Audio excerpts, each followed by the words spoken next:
Sri Santosh Kumar Chobe, Chancellor, Rabindranath Tagore University, distinguished guests, ladies and gentlemen. At the outset, I would like to express my sincere regrets for not being able to address you in person. It is for some unavoidable and unforeseen circumstances that I am unable to come to the city of the lakes, Bhopal, in person. Surely it is my loss, since I am missing the company of hundreds of literary genius and acclaimed artists gathered from all over India, and I am told many have come from different parts of the world to take part in the Tagore International Literature and Arts Festival. I would like to compliment the Chancellor and the management of Rabindranath Tagore University for organizing this prestigious festival, which is a Sangam or confluence of Nobel laureates, Booker Awards winners, Sahitya Academy literatures, Padma awardees, poets, authors, artists from around the world, students of literary arts, and esteemed citizens. Let me begin by paying my homage to the revered Gurudev Rabindranath Tagore, who is one of the world's foremost personalities in the realm of culture and a great son of Mother India. Even though Gurudev received worldwide acclaim for his literary work, he was a multifaceted genius who made important and pioneering contributions to different facets of Indian culture. He was a poet, an author, a composer, a superb visual artist, and a philosopher par excellence. Gurudev Rabindranath Tagore belongs to the whole of India and indeed to all of mankind. Tagore's works have traveled all over the world and are read in different languages. It is thus fitting that we can gather here to celebrate literature and arts in his name. The idea of civilizational meeting of the world through knowledge of each other's culture and literature was an idea that had fascinated Rabindranath Tagore. At Vishwabharati, he had asserted that in whatever the best of civilization, every single individual can state his right. The idea of Vishwabharati, yatra vishwam bhavettekam niram. Here the world makes its home in a single nest, was the visualization of multicultural, cosmopolitan space of equality, exchange, and harmony across borders of caste, creed, or nation. We often see nations as monolithic with rigid boundaries. But visionaries like Tagore have made us realize that literature, histories, and culture represent common ideals of humanity that transcend national limit. It is this sense of a shared humanity, a Vishwabodh that Tagore sang of in his literature and music. On 26 May 1921, in an important speech delivered at Stockholm, Rabindranath Tagore had asked this question: what the reason could be my poems being accepted and honored so much? In the same speech, Rabindranath suggested that my countrymen would share with me the honor which has been awarded. Clearly, for the poet, it was not merely a personal recognition, a colonial India. It was an assertion of a new Indian identity that could synthesize the traditional and the modern in the global space. At the same time, it was recognition that in his texts, the reflections of the deepest truth and modulations of Indian philosophy and literature could generate itself in the world. It is Tagore's period, it's Tagore's perfect sense of synergy and joy, the joy of submission to a divine power, the joy of surrendering the self, of participating in the vast expanse of nature and realizing the noble, the nooks and corners of humanity that made him so relevant in 1913, the year when he was awarded the Nobel Prize. The ethos that he propounded continue to make him relevant even today.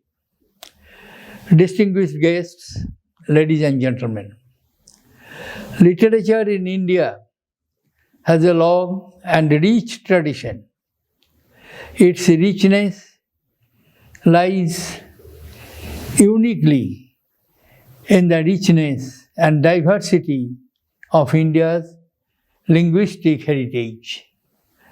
From Valmiki to Ballarhoud, Tiruhaluru to Tagore, Nanak to Nirala, and from Mira to Munshi Premchand, we have been blessed with an unbroken lineage of outstanding writers and poets.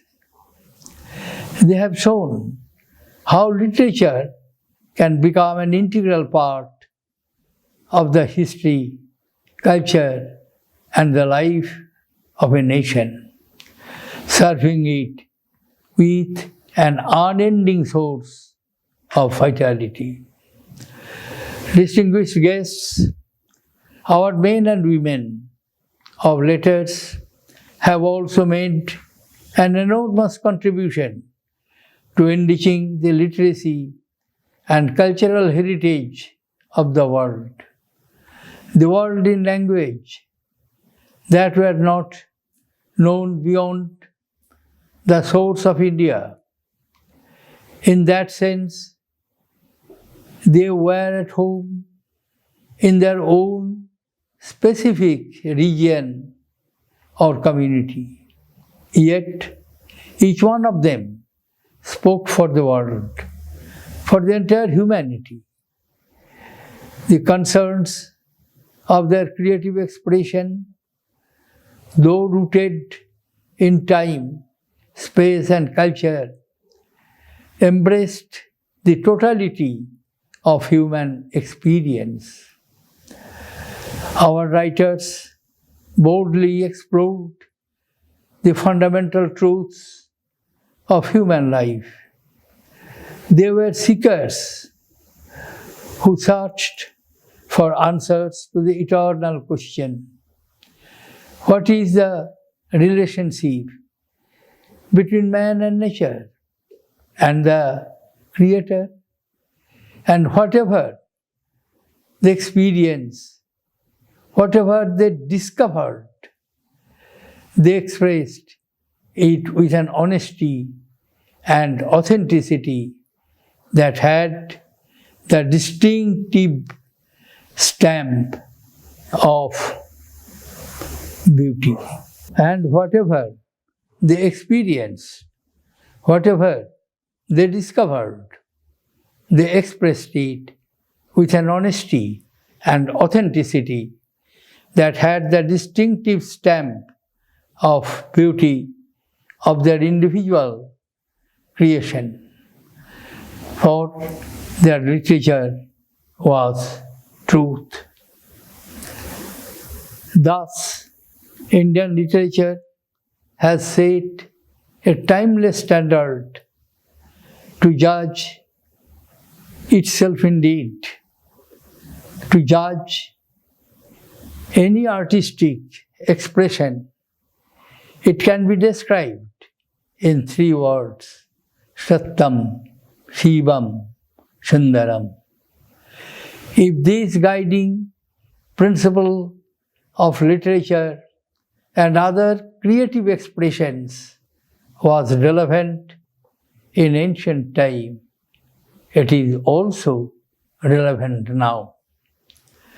In this activity of creative expression, India has never been closed, intolerant, and narrow-minded on the question of language.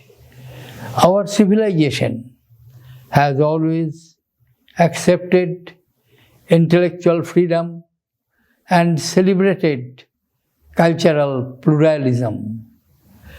It has recognized language as a means of expression, as a connector of people, and as a carrier of culture.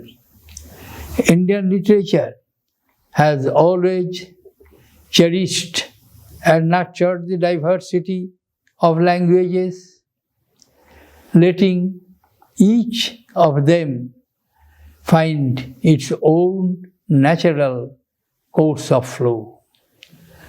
Distinguished guests, ladies and gentlemen, as the world celebrates the 150th anniversary of Mahatma Gandhi, I would like to remember what Bapu thought of art and literature.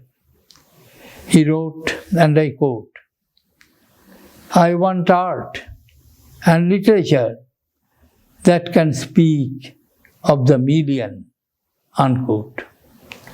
Art and artistic creation have always been a reflection of the social, economic, and intellectual environment of a society. During our freedom struggles, almost all great writers believed that their writing should somehow contribute to the liberation of India, as indeed mankind. Their pioneering works exposed the many injustices and were a catalyst to reform our society. Times have changed now. The world is closer than ever before. Just like Gurudev Tagore imagined, technology has made that possible. Yet, even in this age of globalization, good literature cannot be without a purpose. What is the purpose of any specific work of literature is for the writer to explore and for the readers to discover. The writer must have unrestrained freedom to explore and express life as he or she sees it. It is my wish to see Indian literature make big, bold, and creative forays into the life of India and the world around us. Let it hold a mirror to ourselves and in the society in which we live. Let literature be embodiment of truth. Let contemporary Indian literature enrapture us. Let it sadden us. Let it provoke us. Let it anger and agitate us. Let it inspire, energize, and enable us. Let it enable us see how new visions and to work together for the realization of those dreams. And let arts and literature celebrate the new world and a new India. Thank you. Jai Hind.